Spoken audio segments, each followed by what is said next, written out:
Asahin kan chanchin bu en kol tu te kan media te le hilai hon man ti tu te chunga MPCC mingin chipai kan bu masa chewa he kan chairman in asweta kan khan voinia hian samthang ziklum le a chevel awanga press conference ron ko kan nia hilai bora khian mizoram kan thar chua hi za asom ni tra som ni panga emovel chop ania samthang chawal tan ko voinia hian press conference kan ko telani deka kan soi do ani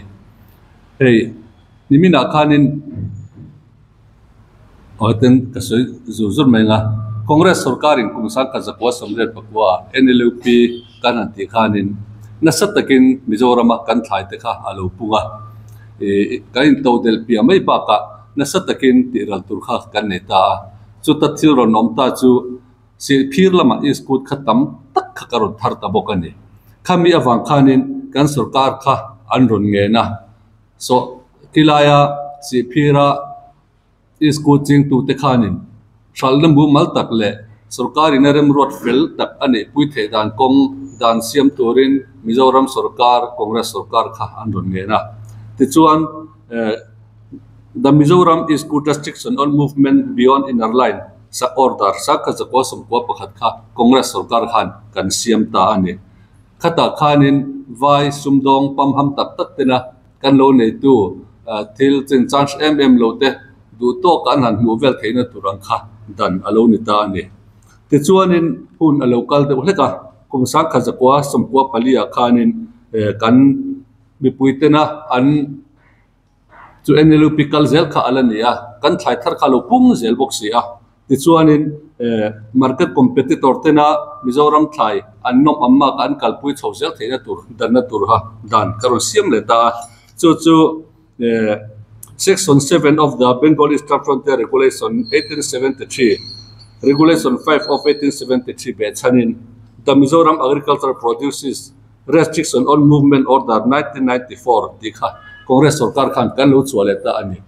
chu gazette khan achwaka he a gazette poka ne ya gazette thi duni chu na kira e kan media chairman ne changpon ala lam thei tura ngai ta ela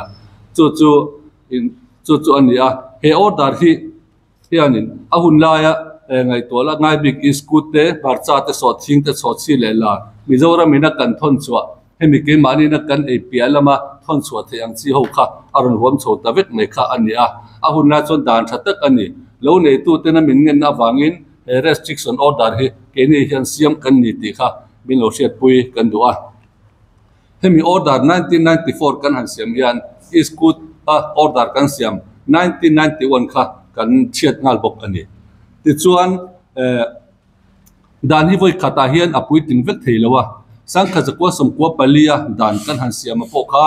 atha a chu te rualin afam kimlo na practicalin kan han bu chho ta zet kha ni a ti chuanin sangkha zakwa somkwa pakwa khanin kwalia dan lo siam to sa khami amendment kha siam anita chu the Mizoram Agricultural Products Prohibition on Movement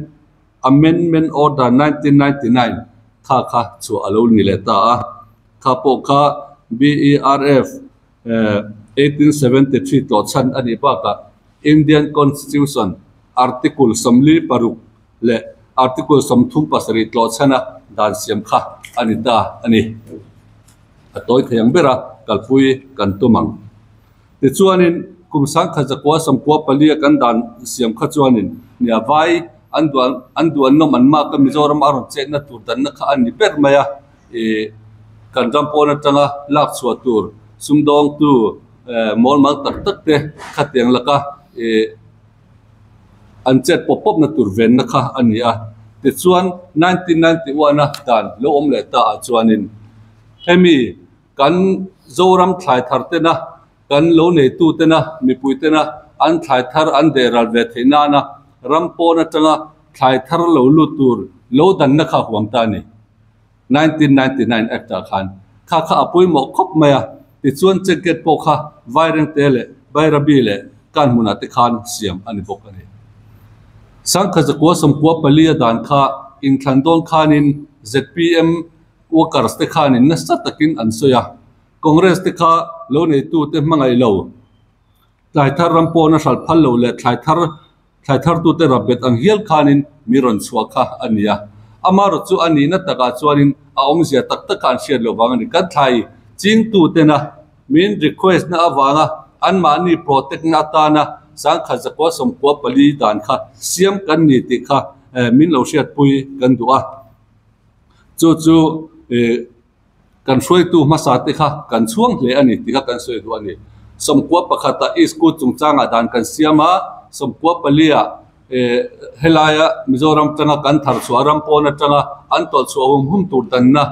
sarkar shiat pui na ngein lo ne tu te na anti chwadan lo ne tu te hlok pui the turang ber an kal pui the dan si kha khateng kha kwalia han kan siam le ani a ti chuan som kwale pakwa ero e chuanin rampona tanga lo lut entinan he tun tuma po hian sam thanga kan thar ta cheu maya khilaya le mun sang sanga zol puya te po aniang chung te chuan an sanga khatiak an thara an sal thei lo thil tam tak khathil om the ania khatiang hun chung kha chuanin vaireng te kon lo dan cha mai tur ani chumi dan chu tu mai kan lo siam dai to tuna kan sarkarina ashe lo i poi kan ti kan sarkar hianin siasela kan lo ne tu te khi an mang ang lowang ti hi kan rin ani he julai ni somne pasari khanin wanzawa kan kala chung ko thila ta chuanin arem chang ema sam thanga kawakal boka sam thanga ji hlum ne tu te khan lo mang ang khop maya an sal the lo awanga toiral ta mai mai te a then chuanin le than mai lom tia han sa som mang de boi te kha an lo om de unwal maya a then chuanin vokcho atan be khat khat cheng zathum ten an lo hrala khatiang khanin an mang ang na sa ani tin chu ti rualin tu na khianin tam takin an la ching don zui bokha alani ai zol lama na china kan chairman ina aron soita kang khan ai zol lama kai chan an soma ai zol lama zulai ni somni panga khan veng sang sanga aron shala ta khanin quintal zathum somnga vel aron sal ral thei ani ai zola khan amara chu an sal ban hi tam tak ala omani aizol ko pui chunga OMA te chunga po hian samthang lo nei tu ten lom thu an soya chu chanching bua po khanin kan muin ka sha samthang a khianin chung ko za somli panga in zik lum hi an chinga khan ko na zale som pakhatin an ching boka ti chuan khilai a chevel zong a khuat te in kan soi lowanga far ponte thek puite sajep te wangchia te vaphai te poin an la ching cheu bokani khatiang an han chin ho kha in zali chuang zetin an ching ani in zali chuang zetin zik lumi an chinga ti chuan kum khata an thar chho tu niom taka an ruam man le an han tin zona chuan quintal sing chuang hi thar turin an ruam mana tuna khianin quintal sang level an ral to a ti chuan quintal sang khat zathum zet kha atroi cheboka tuna khianin saltur an lang em mai ni chuwang chuanin voinia hian helaya sarkar hianin ahan boi pui hi tha kan ti ani zik lum la kui mek te no ma he khan kona te phei chuan ani na taka chuan lo nei pa ngai ho khan zik lum chok an chinga zik lum ching kha chuan lo nei an phal lo ani a chan chuan ram a tle ma wangin chuwangin zik lum an lo cham chuan chu ti hlo chu ani dona chuwang chuan he buai an chin zik luma hian lo tling na an lo nei theina hi kan du pui em ani ti ha kan han soi do ne hei khilai zik lum ching ho tu ten ai zol an lo kala kan minister lama a thei an kala horticulture minister te agri minister te LAD minister te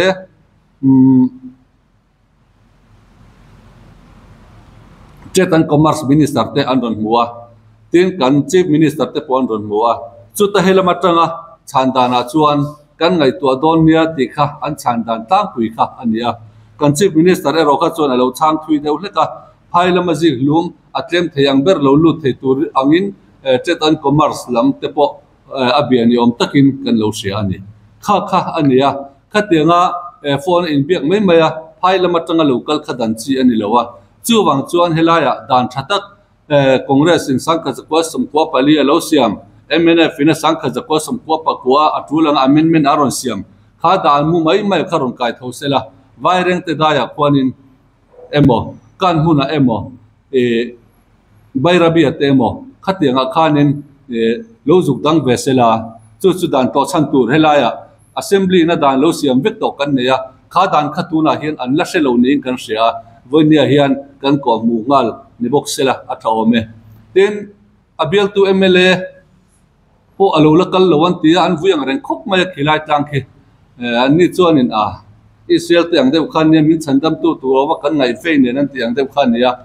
tun thlengin ala tlo lo ni in an soya tin mania helaya aizola an ron ti thlak ero kha chuan cheng singa in aphurman wai mete zok tur phurman ero kha chu aron tum sak ni in kan ria kha po kha alom mange in mela chu se thamange kan tia ma se an ni ero chuan in ti thakop mai ama ro chu kan be se zok tak chu helai muna te local sela kan har sanate mitin miron mo puisela miron ti puisela chu kan thak le kan du ber chu ani zoka engpo ni sela singa miron pe ha kan lom thawani ante ani ka khani kan sarkar hianin in thlama atang khan lo nei tu te du dan hi a khop maya research based in engkim kan kalpui ani ante tin manifesto ate aresiam sak chil sang kha anon tiama kha khan dia kina top conclusion akan soyanga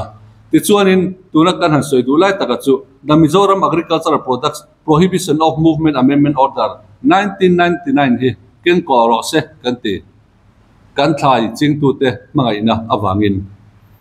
tuna hian kan thlai thar tu te an thar mek zela thar le zel turin ro man na pon kan pui mek zela chulaya chuanin helaya dan thu mai kan ho tu te na an siat lo ni om angalang sia hi ron tlo chan sela he dan tlo chan hian dole thakhate ma chu wareng te po lo dang sela a thakhate me ma tul love ti te pon ati theya hemi an ti do ne ro hi chuanin aizola ziglum zor association ho tu tele khinglam thingtlang lama kan ho tu te khatiang le sarkar kha table khata thu khomin rel ho sela ti chuanin khulai an dang thei lo ani chuan aizola bazara ziglum zor tunu ho point kho chaklam emo ziglum zorna lam mun ziglum china mun pui kha an hoi vek to don ani kha khatuna hian kan thak len ania thingtlang lo de tu ten ding de lepin tuna hian an clear mek ani tin an manifesto lam hi temin ha soi telila ZPM hianin manifesto kha an ron neya an manifesto ka ron kenga chuta chuanin an kalpung thar manifesto sangni somni pania anti chu kopising khat anti chu ania chapter khanna chuan agriculture an tia chapter khat agriculture noya sector palina horticulture kha arita horticulture a chuanin heti hian aron soya thlaisin war tur thlan aron tia Mizoram pona thon chu chile Mizoram chunga eiral turchin into del turam malak ani anga thlai khan big priority list hetiang hian siamani ang anron tia priority list ka tin aron siam thata den dena ta chuanin ziglumi h na ane pakhat pani pariat na ania so maro siama pariat na hian ziglum hi alang kal mai ani kha priority list a khan aron lang ti kan muwa ti chuanin an kalpui dan tur pok ka he aron soingal boka an kalpui dan tura chuanin heng thai hi a red field fai zokin sarkarin asiam lok anga atulang zelin a chi po angai tuang aron tia hi ani na taka chuan red sim lok hi pakhat ma om lawa red sim lok om mi lawa a chi hi sarkarin pakhat ma angai tu hui lo tuna hian nikuma an chin nikuma an salna tangin duli zel kha ke zia an da tha chu chuan a chi an le chu mi khop kham lo te chuan mani in a chi khan le ni tin apanina an kalpui dan tur manifesto lan dan chuan thaile the tharte rampona thon chuale ram chunga sal dan tur ata tolin sarkarin arwah man puyanga atul dan angin MSP arwah manang minimum support price sim hi kan chief minister zam takhianin opposition ani lai zong khanin DRH da ati rol khan minimum support price a soitel zelani chu helaya an manifesto potuna hian arun khungtel taneya amaro chu vandu thak takin thaithar saldan tur hi sarkarin tuna hian ruwa manpuina pakhat ma ane lawa minimum support price po hi apelawani kha kan soitel du'a tin asina chuan he manifesto ania vegetable supply chain field fight ta siam an niang aron tia hei hi tun thlengin khoyama an na siam lo bok ani adina chuan crop insurance kalpui aniang an tia crop insurance si kalpui ani lo crop insurance kalpui ani chuan tuna ken sam thanga khian an sal theilo awanga troi tam tak ni som pasari ka han kal khan a chevel ten an khanin quintal sang khazanga don vel kha a che to ani khatiang che kha crop insurance aw mani chuan kan sarkar chak tak hian pese kan du ani hei kha kan dua hei kan englo na hianin tuna kan sarkar son mek sim sim hianin tun ma tan than khai thar hian din chua pui kan ti ome khai thar awangin tuna hin na satakin ma an sona chu wang chu zoram mi puite hian kan thanga be se na sang tak po an mani a hian be se na kan neya DRH da te po kha sang ni pathuma in thlanna aron chan khanin vaibel se za som kha aron da ngala tin sang ni som ni pathum December a cabinet meeting an nei po khanin sang ni som ni pali atanga som ni panga atan khai chilenan vaibel se za som nga da kha thutlung nan siama ma se budget session alo nia budget session a khan an da le mi alo ne sang ni som ni pali le ni nga khan thai le na tur pakhat ma an da lowa som ni panga le som ni paruk tuna budget session kan man make up budget sum kan man make up po hian thai thar da na pakhat ma an da lowa kum thum chungin atira an da vaibel se za le som che kha thai thar le na turin budget a an la da ani chu wangin het tuna kan soi du chu MNF le congress te khanin kan sarkar lai khan thei to pin lo nei tu te tan an ham than na turin an boilo na turin lok zo ka an kal zel theina tur le an phur zel theina tu han a tu langin dan hi kan lo siam thina ni a tu langin dan hi kan lo siam thina khatiang dan kan lo siam to te kha assembly library a mu thumai mai lovin kan ho tu te hian jing chuak sela an du ane chuan hei gazette an lekha chuate kan nei veka voi all lo kan ngai tuana kan neya hei atula ni chuan nakina kan media chairman hena tangpo in ala dil thei tura kan nga yanga he dan hi apoi mo a kan lo nei tu za samruka tanga samsari tena ai nga na lew lew ani wang hian kan sarkar hian ngai poi mo se kan du bok ani tin hei tuna hian kumni don kan han sarkar ta heti lai kara hianin kan sarkar hianin cabinet meeting a hian agriculture alo nei tu te ham thana tu zong hian malak nei an nei lo khop maya an meeting wo engzang an meeting tam to khop mai ka nei veka tu na hian kha ta khan agriculture related an ti a hi chuanin ku varu ti to pa niang ti le fertilizer ti to pa niang ti ba kha pakhat ma dan thai an na siam bel lo re ni chu wang chuan kan ram hroi tu te hianin dan hi